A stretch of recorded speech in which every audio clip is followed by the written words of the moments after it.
Welcome. In this video I'm going to be taking a look at this Samsung M7 32-inch 4K UHD smart monitor. So if you find this video helpful and you want to purchase one of these, I'll put a link to it in the description, and if you use that link it helps me out a little bit and doesn't cost you anything extra. So I want to talk about how I ended up with this monitor. I'm pretty tech savvy, but I don't yet have a 4K monitor, and oftentimes I want to view things in 4K or test things in 4K, so I really needed to get some kind of 4K system. I thought about getting a 4K TV. I didn't want something quite that large. Typically 4K TVs are around 43 inches or greater. There may be some smaller ones. They're kind of hard to come by. I was considering 4K monitors. The Samsung monitor I was looking at did not have speakers, and oftentimes I like the speakers on the monitor just for quick testing. In actual usage I might hook up external speakers. But then I found the M7, and the M7 has speakers built into it. It also has USB input and HDMI input. It does not have DisplayPort input, although I'm curious how the USB-C is working, so I'm going to investigate that. This also has HDMI CEC, so if you plug a device in that supports HDMI CEC like a Blu-ray player or a video game console, you can use the console remote to control this. Another feature this has is audio return channel, so if you hook this up to a receiver it can pass audio back to the receiver. But the big feature of this that I'm not super excited about is this is app enabled, and maybe I'll like it, I don't know, I'll give it a chance. But this is kind of like a smart TV without the tuner. Another reason I wanted to go with a monitor as opposed to an actual TV is because I want the monitor to be able to turn on and off automatically like a monitor does, whereas TVs you have to press the power button. So we'll see how that works in this regard. So let's get this unboxed. So it looks like we have a base plate here, and that is made of metal. Over here we have an HDMI cable, power cable, looks like remote, and USB-C cable. Here's the riser for the monitor stand, and then we have the monitor itself. I'm going to have to pull this out and then get it up on the bench. Okay, so here we have the display. Let's first take a look at the manual. So I'm not going to cover everything in this. You'll want to read it on your own. Looks like it's a map style. So it looks like we're going to attach the neck with screws. It looks like there's 2 screws here, and then we're going to attach the base. Looks like maybe with screws also. So that seems pretty straightforward there. And here on the other side we have the specs. So you can pause and read through those. So I'll get the neck out. So it looks like the screws here are captive, and it has this rubber cable tie. It's kind of stretchy. That clips in here. Then we have that metal base. It has rubber feet on it. It's about 1/8 inch thick steel, and we have a captive screw there that's going to go here. So I'll pull this packing material off. This will hinge in here, so it has these little tabs that will fit in there, and I'll screw it in.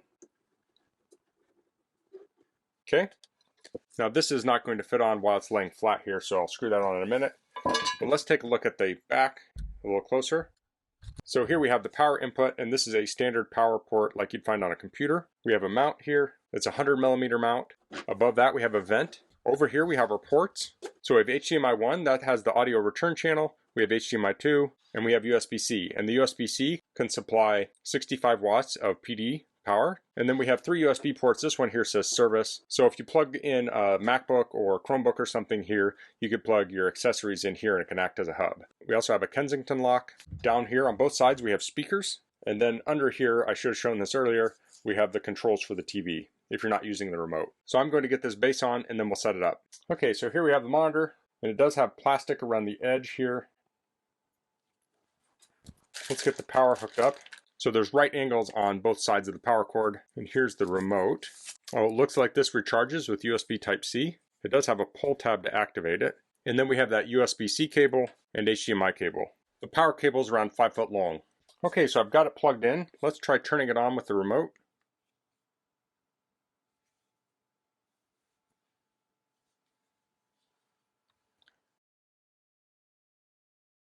Now there's glare through the camera, but I don't see that in person.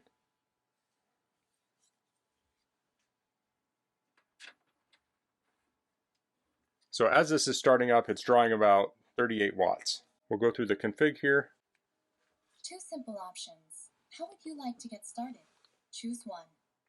To use the accessibility function, simply press and hold the volume button. So it says I can set this up with my smartphone or the remote control. I'll do the remote control. So first we're going to set up Wi-Fi. Okay, we're connected. So I actually hooked up a wireless keyboard to this. It has a USB dongle. I just plugged it into the back. Let's see if the mouse does anything. It doesn't seem to recognize the mouse right now. I don't know if it will later. So here's the privacy policy. So it looks like this is opt-in. So I'm not going to opt in right now. I'll hit OK. It's checking for updates. So I'll say do that later.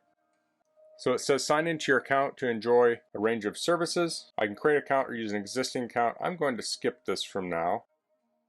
It says find your service provider. So I'll enter this in.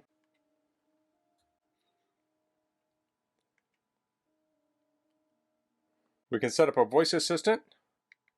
I'll say later. Looks like we can connect apps. I'll skip this.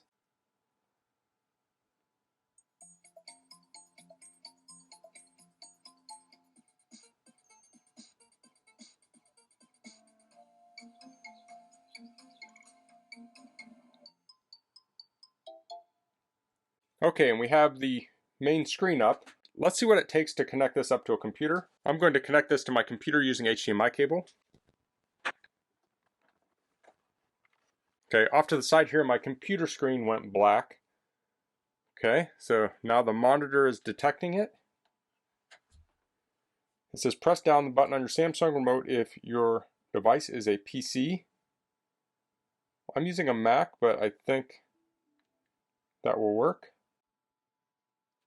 Okay, it says access your Mac PC mobile. So I have a Mac. Let's connect it up. Oh, okay, so that was some kind of remote thing. I don't know. Looks like my Mac screen is up here now. So I have my preferences here. Let's look at the display settings. So I zoomed in on my screen here. So I'll hit Samsung here. And the resolution is set to default for display. I can hit scaled. Now it has larger or more space as options. I'm going to go back to default for display and then I'll hit option and hit scaled. And here we can see the resolutions. So it's currently set to 3840 by 2160. So we can see there's quite a few options here. We can even say show all resolutions and see them all here. But I'll do default for display. Then we have a refresh rate. It's 30, 25, or 24. We can also rotate this. So I'll hit done. And I'll zoom back out. And I'll open up some video. So this is 4K video. I'll play it. It looks very nice on here. Of course, it's not going to come through in this video because this is recorded at 1080p.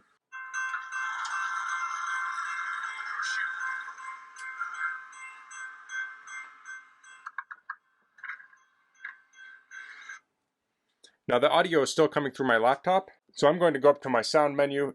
Let's see if I can zoom in on this too.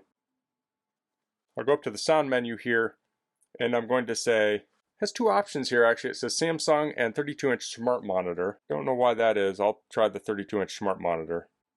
Oh, that's not what I wanted.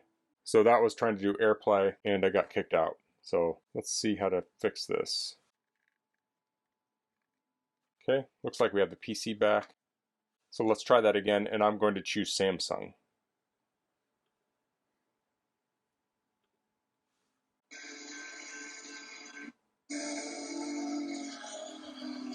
There we go.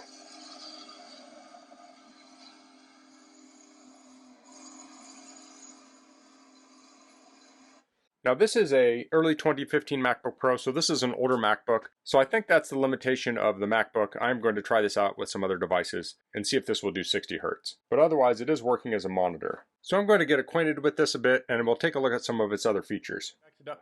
Okay, so I have this connected up to my Mac Studio with the M2 processor. So here I have Final Cut. I'm actually editing this video so you can see what this looks like in Final Cut. And this is 1080p video. So I will set this to 100%. So this is my preview window is at 100% 1080p. So this is what a 1080p video looks like on this 4K display. And you can see my timeline down here. So lots of room to work around here.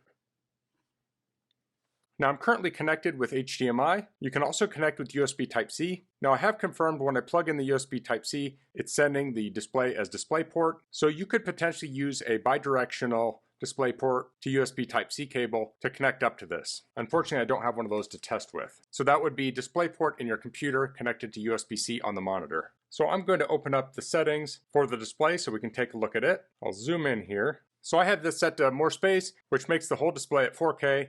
You can also set this to larger text or default, and that will give you sharper text, but you can't have as much stuff on the display. So the color profile is at Samsung.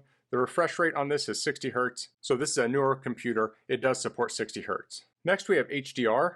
So when I turn this on, it makes everything dim. So we pop back out to full screen.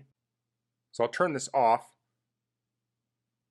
We can see it looks better now. So you can turn on HDR mode, but then everything looks dim except for HDR video looks good. So if you were to go into YouTube and pull up an HDR video, it has that high dynamic range and it looks really nice. Now, I'm not an expert on HDR, so I'm not completely sure if there's a way to compensate for this dimness. Let me go into the system report.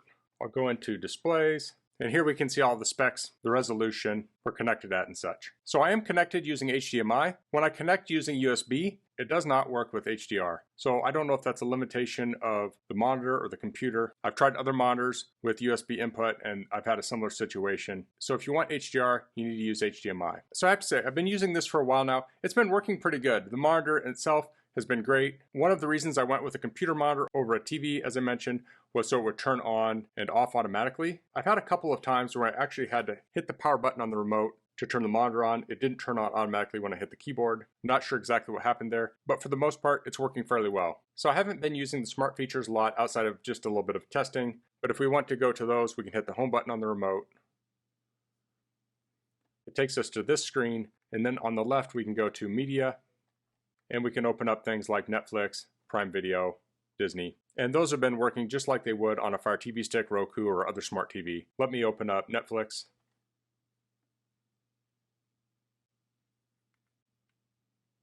You can see how fast it opens. Now, I just have the basic plan on Netflix, so I can't watch HDR. But if I go to Prime Video,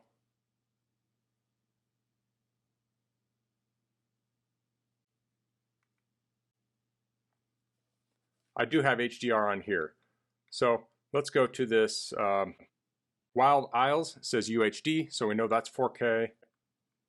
And here's Tom Clancy's Jack Ryan. This is UHD and HDR. So if you're watching this, you'll be able to have your UHD and HDR on this monitor. It also has some game modes. I haven't played with those, and workspace. So this allows it to connect up using different casting technologies. So you have Windows, Mac, and the Samsung DeX. I think this also supports DNLA, but I've mostly been using it as a monitor. So when you're in this interface and you want to go back to the monitor, you need to go down to Connected Devices, and then go to PC, and it switches us back to PC. It'd be nice if there was a single button on here that you could press to go back to the PC. Now this also has the voice control, ALEXA, so you can press the button and give it commands and such. I haven't really gotten into that. I already have a separate smart speaker, so I don't need that functionality on here. But if you had a dorm room or an apartment, you could use that to control things and bring up content and such. So that's the Samsung M7 Smart Monitor. Thus far, I've been very happy with this. It probably has more features than I need, but it has the features I want. It has 4K.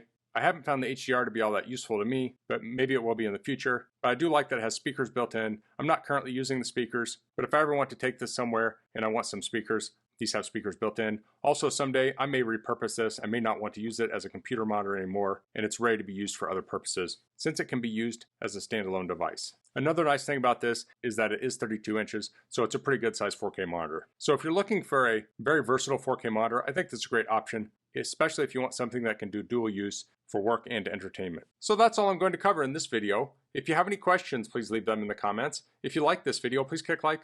If you haven't subscribed to my channel, I'd appreciate it if you could do that. And thanks for watching. Until next time, goodbye.